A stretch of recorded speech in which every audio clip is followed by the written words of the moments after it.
Mbote na bino banso baye bozu libaku ya kolanda biso lelo totombeli bino poso elamu eye tobandi lelo boye bolamu na basango na biso ya mokolo mwa lelo na lokota na Lingala na Kivu Morning Post wuta ngumba Goma totala nini tolengeli bino lelo. Wuta tonga mokolo mwa lelo bitumba bizali kongala makasi kati ya batomboki batuirane wa 23 na mapinga maekolo Congo Demokratiki maye mazali kosungama na bawazalendo na Rugezi na ngomba ya Minembwe au territoire ya Fizi. Mwana moko abomomaki na mboka Nyamilima na bondongwani kati ya babundi ba 23 na basima manduki ba FDLR obisika binampe misale makite lokola mesano. Sima na sanza mitano bakonzi ba AC23 babandisaki lobilo leki mokolo mwa lomingo bisano biandembo na stade de l'unité ya ngumba Goma bie bibengami tournoi de paix de Sevirunga mpe AS Kabasha bakomisaki nkombo na bango mpo na demi-finale. Mbote lisusu na bino banso. Wuta tongo ya mokolo mwa lelo bitumba bizongelaki lisusu makasi na Rugezi na ngomba ya Minembwe au territoire ya Fizi oituka Sud Kivu batomboki ba tuyanero 23 nde bazalaki kondongwa na makasi na mapinga maekolo Congo Demokratiki mai mazali kopesa maboko na bayi wazalendo obisika bina tolanda ndimbola ya muninga na biso Jospin Hangi. Selon des sources sécuritaires, il s'agit de la deuxième journée consécutive des combats.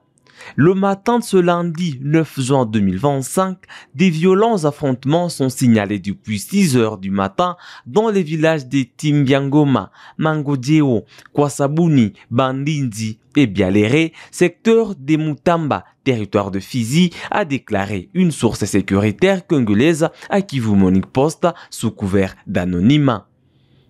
Notre source précise que ces combats sur l'axe Rugezi opposent les Wazalendo du CPLC-FAB à la coalition M23 AFC Twirwaneho.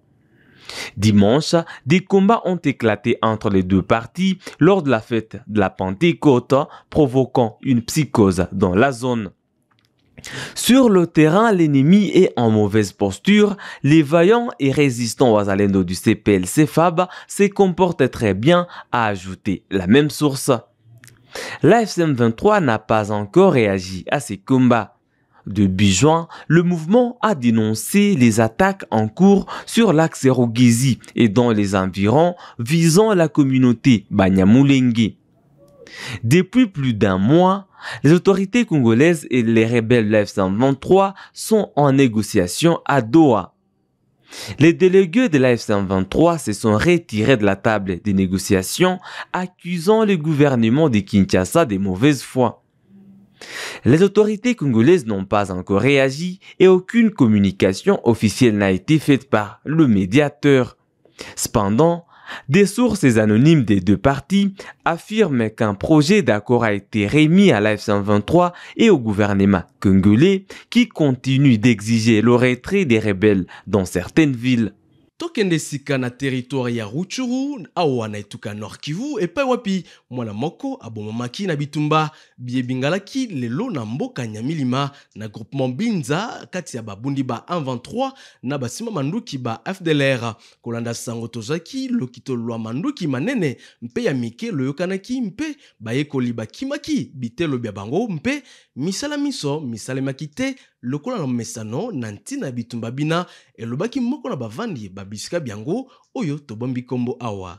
Nyamilima s'est réveillé aujourd'hui dans une petite accalmie, mais aux environs de 9 heures, il y a des balles qui ont retenti vraiment sur toute la zone. On pourrait entendre des tirs d'ici et là, des armes lourdes et légères ont retenti. Ça essaie de riposte, donc le mouvement rebelle Maïmaï est venu attaquer les éléments des 1-23 qui sont en train de contrôler la zone pour le moment.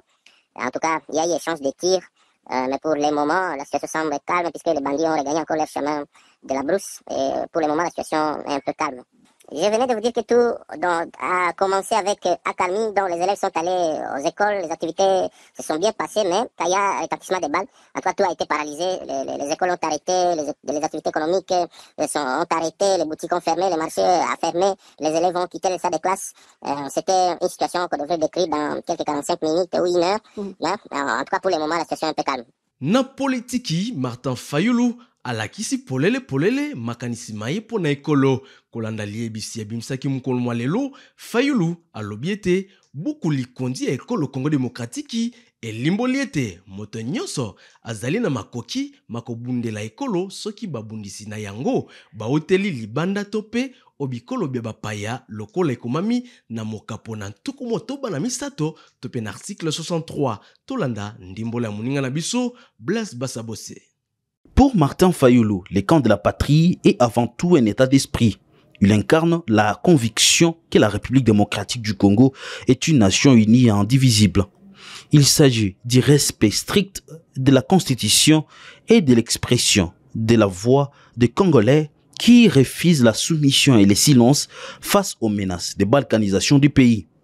Il prône ainsi la cohésion nationale autour des valeurs du patriotisme, de la vérité et de la justice, au-delà des clivages politiques, ethniques ou religieux.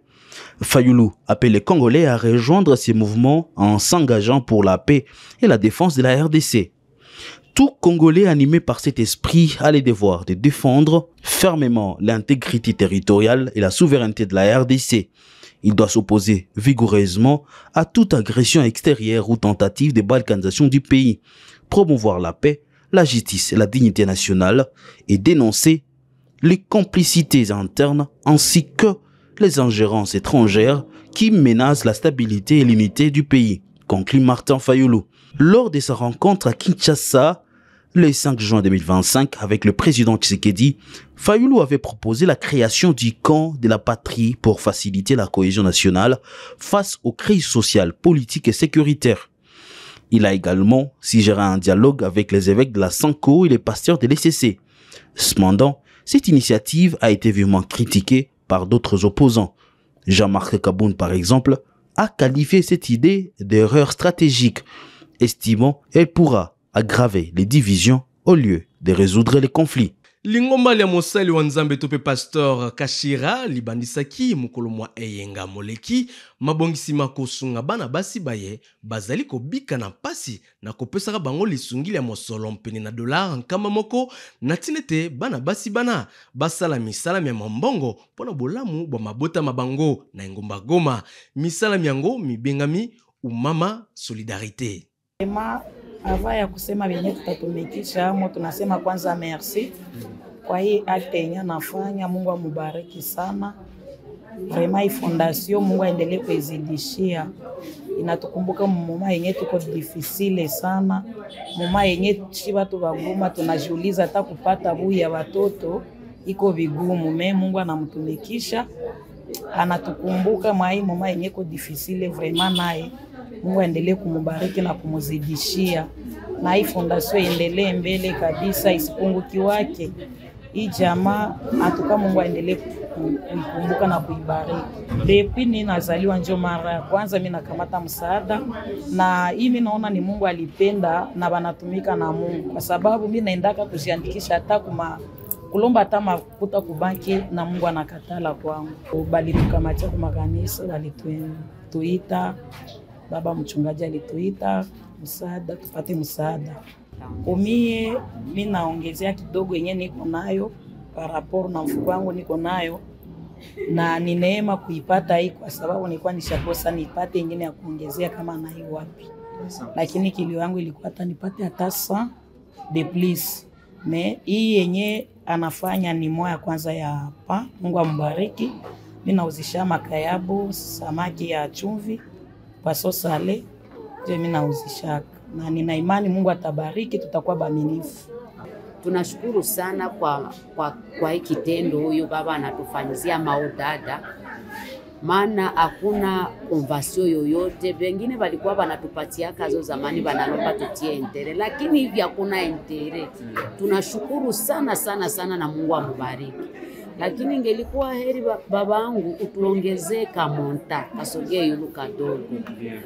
Muda mwingine wakati tutamaliza hii tunaweza taka tupate hata desa ndio tuangalie kama tutapata kazi kutumika mzuri na vitu vinatembea vizuri sana. Bala tuambia tukamaliza watatupatia ingine. Jumbe yenye niko nayo kwao, hii upendo endelee isiishie hapo. Na Mungu awabariki sana sana sana sana sana. Antuka tunashukuru kwa hii kitu na Mungu amuzidishie. Tokende sika na etuka ya Sud Ubangi wapikuna General Safari Kazungufu azui ebonga ya kokamba baipulusu ba etuka ena. Lobi mukolo lomingo Kanold Kamana oyo azali bongo mokambi ya ndaku ya bomanyoli bwa misala mya baipulusu akitaki na kati nzike ya engumba Gemena natina koyeba bisika nini bozangi bokengi boyikisa makampo ete bakonzi bayikisa kimia obisika biango tolanda sango ena. Vous l'avez bien dit que nous avions fait la reprise hier, enfin nous étions ici au bureau, mais il était important aussi que nous puissions faire une reprise du terrain, lui montrer à mon successeur tous les recoins de la ville de Gemena.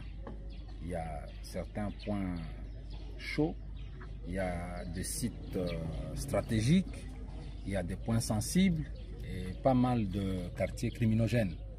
Ainsi, nous avons fait le tour de Gemena avec les éléments que vous voyez ici présents.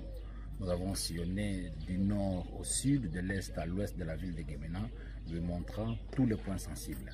C'était important qu'on lui fasse voir les différents SIAT urbains, SIAT de police et autres. C'était important qu'on lui montre de face, afin que demain, il le fasse lui-même. Tata mokonzi wa ekolo Congo Démocratique Félix Tshisekedi akomaki lelo na Kolwezi pona kokamba likita linene lia bayengeli babituka lie likosalema kino mukolo mwa 13 Fifi Masuka wazali bongo moyangeli wa etuka ena abiengaki bayimboka banso bayamba Tshisekedi na esengo inso. Josué Muyumba azali mopesi toli wa moyangeli wa etuka na mambi mantali sango atatolaki na tina likambolina toyoka ye. Lualabès et Lualabé, chers compatriotes, je viens au nom de la gouverneure de la province du Lualaba pour vous annoncer l'arrivée ce lundi 9 juin 2025 du président de la République, Félix Antoine Tshisekedi Tshilombo, qui va fouler le sol du Lualaba à partir de l'aéroport international de Kolwezi.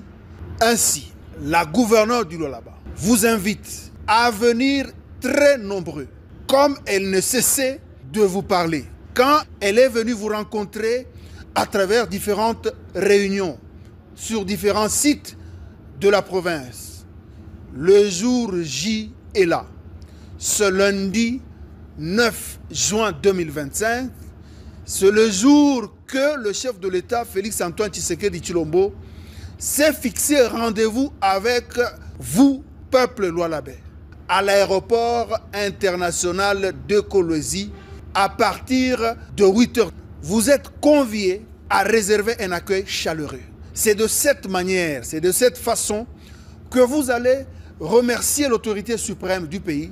Grâce à son impulsion, nous voyons une transformation, un développement spectaculaire de la province du Lualaba, beaucoup plus sur le plan infrastructurel. Après l'aéroport, le chef de l'État vous fixe rendez-vous à la place du rond-point Mwangeji. Il va vous parler. Il a un message particulier à vous adresser.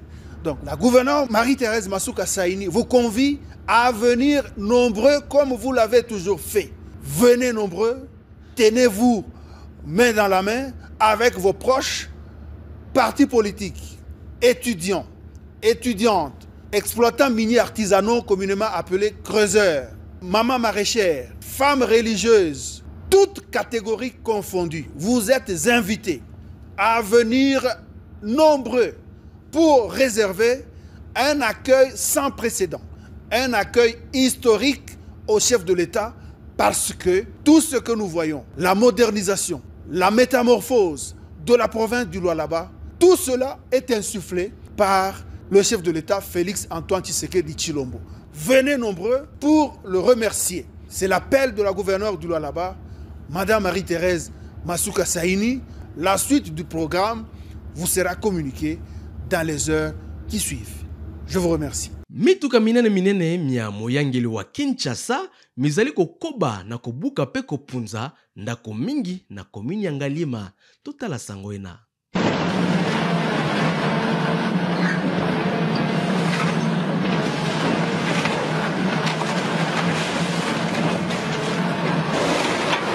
tout cas, on a un plan de démolition qui nous a été fourni par l'urbanisme national.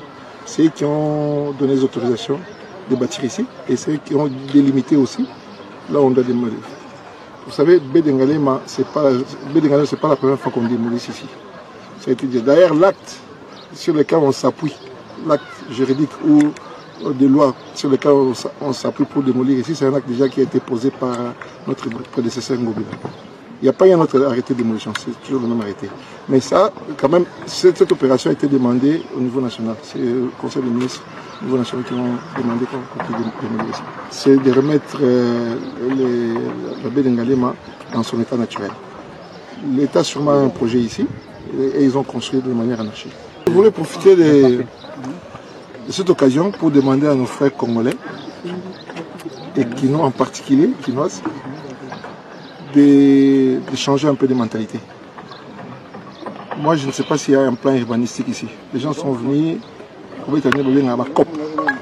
C'est en termes de COP qu'on a vu tous ces bâtiments être construits ici.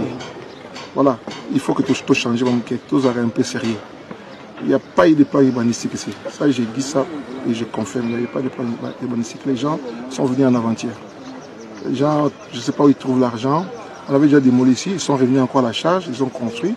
Mais cette fois-ci, je pense que les gens partiront pour toujours. Parce qu'avec le pouvoir actuel, je ne pense pas qu'ils vont revenir. Ça serait une fois pour toutes. Ils ont construit déjà sur les lignes naturelles du fleuve Congo, qui permet, quand il y a débordement des eaux, vous voyez, ils ont remblé là où nous sommes par exemple, si vous regardez bien, ils ont remblé à peu près à 3 mètres en profondeur. Ils ont pris 3 mètres pour qu'ils puissent faire ces pavements par exemple. Ils ont pris 3 mètres. Donc c'est un lit naturel. Pour soki sa sango na biso ya mokolo mwa lelo tolobela sango etali bisano bya ndembo bie bizongeli na engumba Goma omabongisima tournoi de paix tope bisano pona kimia bie bakonzi ba A123 babandisaki pona bolamu ba baimboka baye bazali na milulu yango bazalaki na milulu yango na esengo inso totala sango ya moninga na biso Georges Ben Muima.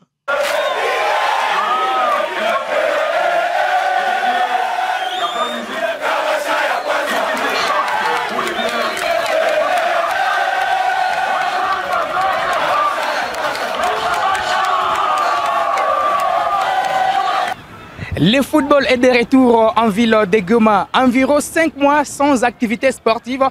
Les amoureux du football peuvent désormais renouer avec le chemin du stade de l'unité après la guerre dans la ville de Goma entre la FCM 23 et l'armée de la République démocratique du Congo appuyée par les Wazalendo. Déjà un tournoi a été lancé ce dimanche 8 juin 2025 par les autorités en place, un tournoi qui va réunir en tout cas 8 équipes de la ville de Goma lors du coup d'envoi en présence du gouverneur de l'AFC M23 Erasto Bahati, accompagné par ses 2 vice-gouverneurs Shadrach Amani ou encore Willy Manzi. La compétition a démarré tambour battant avec surtout les premiers matchs qui a vu la formation Daring Club Virunga s'imposer dans la douleur devant l'équipe de l'AS Kivu United. Puis ça n'est suivi le deuxième match qui a été très spectaculaire entre la formation de l'AS Kabasha et le Daring Club Espoir. Après un score nul et vierge de 0-0, les 2 équipes se sont départagées à la séance fatidique des Tirobi. De part et d'autre, il y a eu des ratés. Ni Kabasha ni Espoir, les 2 équipes n'ont pas été efficaces durant les 90 bonnes minutes. Et c'est lors de la séance de Tirobi que Kabasha s'est imposé sur les scores des 4 tirs contre 3 face à cette formation des espoirs qui pouvaient en tout cas se nourrir des regrets pour avoir loupé plusieurs occasions dans ces matchs. Les retours du football à Goma, c'est un ouf de soulagement pour les journalistes sportifs Gaëta Kombi. C'est un sentiment assez exceptionnel. Je ne sais pas si vous l'avez constaté avec moi qu'il y a un engouement terrible. C'est comme si on venait de ressusciter au fait, nous les amoureux du football, nous qui voulons à chaque fois faire vivre le football au grand monde, c'est comme si nous venons de ressusciter après 4 mois de coma. Donc nous avons un sentiment assez particulier, un sentiment de joie et de fierté. Mais on savait que ça allait être compliqué parce qu'il y a des organismes qui étaient froids, il fallait les régénérer. 4 mois sans jouer au football, c'est quand même beaucoup pour un joueur de football. On sait que voilà, ils perdent en automatisme physiquement. On les a vus un peu à la ramasse, notamment en première période. Mais on a quand même vu que malgré eux, malgré la situation, ils ont quand même combattu, ils ont donné le meilleur d'eux-mêmes. Et pour ce premier match, moi je trouve que c'est assez incroyable, les niveaux qu'ils ont pu afficher après 4 mois d'inactivité. Donc c'est quelque chose d'assez exceptionnel. Allez, pour la suite de ces tournois dénommés Tournoi de la paix, 2 matchs sont prévus lundi toujours au stade de l'Unité. La première rencontre verra la formation de Goma Sport, tenant du titre du championnat local de football de Goma, affronter l'équipe d'IFC Mwangaza. Et puis, ça suivra les matchs entre l'AS Dauphin Noir contre la formation de Goma Academy of Lida. Vous allez comprendre avec moi que c'est un tournoi qui est en train de réunir quelques équipes du championnat local de football de Goma, les équipes de la 2e division du championnat national, mais également de la Ligue 1. Il s'agit de l'AS Dauphin Noir qui est en train de suivre de loin la phase des play-offs suite à la guerre dans la partie orientale du pays. Tala suka basango na biso mokolo mwa lelo batata pe bamama matono mingi na bino banso bayibolandaki biso botikala malamu o mabota mabino mpe tokokutana o mokolo mwa lobi.